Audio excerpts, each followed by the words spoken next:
السلام علیکم ورحمۃ اللہ وبرکاتہ۔ دوستوں کیا حال ہے؟ ٹھیک ہیں؟ خیریت سے ہیں؟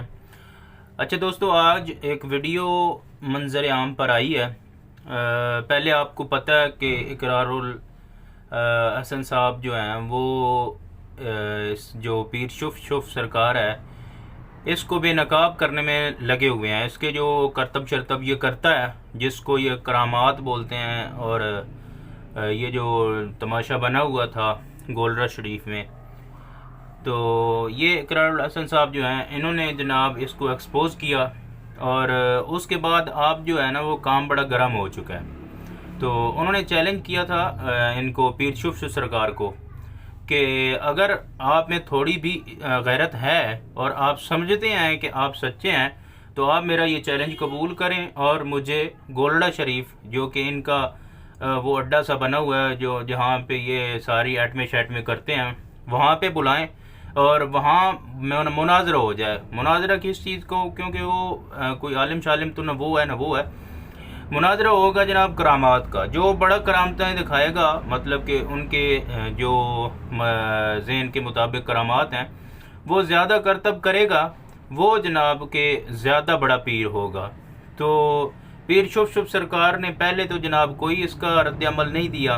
ایک ویڈیو آئی، آپ پہلے یہ ویڈیو سنیں، اور اس کے علاوہ جو ہے نا یہ ویڈیو سننے سے پہلے ایک اور عورت ہے، کوئی مائی سی ہے، وہ جناب اقرار الحسن صاحب کے مقابلے میں کود پڑی ہیں، اور وہ فرما رہی تھی کہ ہم نبی پاک کے کتے ہیں۔ اللہ معاف کرے، اللہ نے ان کو اشرف المخلوقات کہا، لیکن یہ کتے ہونے پہ راضی ہیں۔ تو یہ جو کتے والی ویڈیو ہے، یہ جو کتی ہے، یہ بھی مطلب کہ اس کی ویڈیو بھی آگے نیکسٹ ویڈیو میں ڈالوں گا، وہ بھی آپ اس کی زبانی سنیں گے کہ وہ کیا ارشاد فرما رہی ہے۔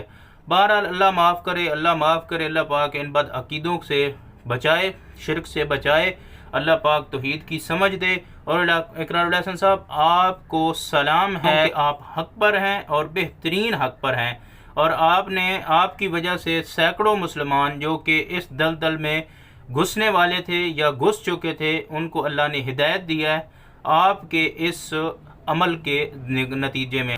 آپ یہ ویڈیو ضرور دیکھیں۔ الصلاۃ والسلام علیکہ یا سیدی یا رسول اللہ وعلی آلکہ واصحابکہ یا سیدی یا حبیب اللہ۔ جتنے بھی اب آپ سن رہے ہیں، دیکھ رہے ہیں، سب کو ایک پیغام ہے، اور یہ پیغام جو ہوتا ہے یہ تنقید نہیں ہوتی، برائے اصلاح ہوتی ہے، تاکہ ہر شخص کی اصلاح ہو جائے۔ اور اصلاح کرنے کا مقصد یہ ہوتا ہے کہ ہر شخص اس گناہ سے بچ جائے کہ جس کی معافی نہیں ہے۔ بات سمجھ آ رہی ہے؟ اسی طریقے سے آپ لوگ چونکہ اولیاء کاملین سے، خانقاہوں سے کچھ لوگ واقف ہوتے ہیں اور کچھ لوگ ان سے واقف نہیں ہوتے۔ اولیاء اللہ کو پہچاننے میں کافی وقت لگتے اور اولیاء اللہ کو پہچان نہیں سکتے۔ بات آپ لوگوں کے ذہن تک پہنچانے کا مقصد کو پتہ ہے کہ معاشرہ ایک ایسی چیز ہوتی ہے کہ وہ خود تو پہلے کا برباد ہوئے ہوتے ہیں، لیکن دوسرے لوگوں کو بھی برباد کر دیتے ہیں۔ میں آپ کو ایک اس مسئلے کی طرف آپ کی تربیت کرتے ہوئے یہ بات کہہ رہا ہوں۔ شاہ صاحب حالانکہ ان کے یہ سکے ان کے بھائی، چھوٹے بھائی ان کے، شاہ صاحب فرما رہے ہیں کہ جب یہاں سے گئے اور سرکار جی کی، میں آپ کو واضح بات کروں کہ بادشاہ سرکار کی کچھ الفاظوں میں بے ادبی کر دی، کچھ ایسے الفاظ جو اولیاء کی شان میں نہیں کہا جاتے، اور لوگ اپنے ذہن دماغ میں یہ بات کہتے ہیں کہ یار یہ لوگ بھی ہم جیسے ہیں، جس طرح ہم دنیا داروں کی غیبت، دنیا داروں پہ تہمت، دنیا داروں پہ انگلی اٹھاتے ہیں، دنیا داروں کو بہت ساری باتیں کہہ دیتے ہیں، لیکن ہمارا کچھ نہیں ہوتا۔ تو اسی طرح اللہ کے ولی بھی ایسے ہی ہوتے ہیں، لیکن انسانوں میں فرق ہوتا ہے، وہ عام ہوتے ہیں، اور جو اللہ کے ولی ہوتے ہیں وہ اللہ کے دوست، حتیٰ کہ یہاں تک ہوتے ہیں کہ رب کائنات فرماتا ہے کہ لا خوف، انہیں خوف ہی کوئی نہیں ہے، چاہے وہ دنیا انگلیاں اٹھاتی رہے، ہاتھ اٹھاتی رہے، جو مرضی کرتی رہے، انہیں خوف ہی نہیں ہے۔ تو جن کو خوف نہیں ہے، اگر خوف ہے تو صرف اپنے رب کا ہے، باقی نہ دنیا کا نہ آخرت کا۔ تو میں گزارش کر رہا ہوں کہ ان کے بھائی نے جب باتیں کی، سرکار جی کی بے ادبی کی، گستاخی کی، ایسے الفاظ کہے کہ جو ان کی شان میں نہیں کہنے تھے، تو شاہ صاحب فرما رہے ہیں کہ اللہ نے سزا کیا دی۔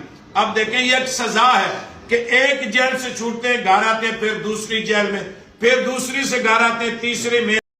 ਹੁਣ ਇਹਨਾਂ ਤੋਂ ਬੰਦਾ ਪੁੱਛੇ ਉਹ PTI ਵਾਲਿਆਂ ਕਿਹੜੇ ਔਲੀਆ ਦੀ ਜਾਂ ਕਿਹੜੇ ਵਲੀ ਦੀ ਬਈ ਬੇਦਬੀ ਕੀਤੀ, ਉਹ ਤੇ ਸਾਰੇ ਵਿਚਾਰਨ ਨਾਲ ਇਹੀ ਸਜ਼ਾ ਉਹਨਾਂ ਨੂੰ ਮਿਲੀ ਜਾ ਰਹੀ ਹੈ। ਜੇ ਅਗਰ ਇਹ ਸਜ਼ਾ ਵਲੀਆਂ ਨਾਲ ਮਤਲਬ ਬੇਦਬੀ ਕਰਾਂਦੀ ਹੈ ਤੇ ਫਿਰ PTI ਵਾਲਿਆਂ ਨੂੰ ਕਿਹੜੇ ਵਲੀਆਂ ਦੀ ਬੇਦਬੀ ਕਰ ਦਿੱਤੀ।